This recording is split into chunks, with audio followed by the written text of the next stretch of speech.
আৰু এয়া হৈছে প্ৰতিমা পাণ্ডেৰ দেউতাৰ ঘৰ। ৰাজবাৰী চাই আমি হেৰি পালো, কি কয় এইটো, হাৱা মহল।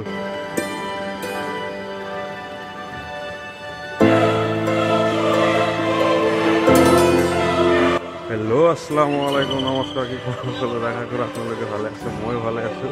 চ' মই এই মুহূৰ্তত আছোঁ বৰদিঘৰত, আৰু এয়া মোৰ পিছত চাবলৈ পাই আছে হেৰি প্ৰতিমা পাণ্ডে বৰুৱাৰ দেউতাকৰ ঘৰ। চ' এয়া হৈছে প্ৰতিমা পাণ্ডেৰ দেউতাকৰ ঘৰ, লগতে ইয়াক ৰাজবাৰী বুলিও কয়। মানে লোকেল মানুহৰ তাতে গম পালোঁ যে ইয়াক ৰাজবাৰী বুলিও কয়। আৰু এই ঘৰটোৰ মানে যি ডিজাইনটো বেলেগ ইউনিক টাইপৰ লাগিছে। চ' দেখাত বহুত ভাল লাগিছে, আৰু আশে পাশে পৰিৱেশটোও ভাল লাগিছে। চ' আপোনালোকে তাতে ভিজিট কৰিব পাৰে। ফাইনেলি ৰাজবাৰী চাই আমি হেৰি পালোঁ, কি কয় এইটো, হাৱা মহল।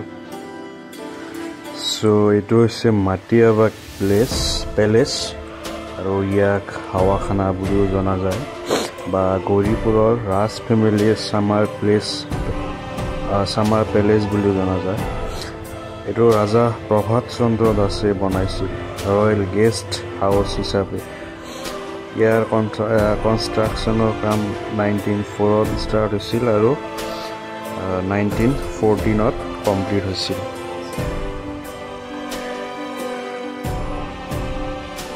এতিয়া আমি ফুৰি আছোঁ হাৱা মহলৰ আশে পাশে।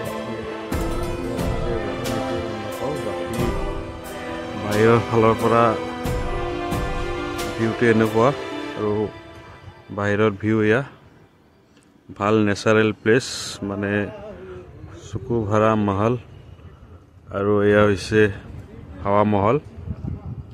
তাৰপিছত ইয়াতে আৰু এটা বস্তু চাবলৈ পালোঁ, এইটো কি কয়, বৰটোপ। এইটো হৈছে বিশ্ববীৰ চিলাৰায়ৰ পুতেক ৰঘুদেৱ নাৰায়ণ দেৱৰ বৰটোপ।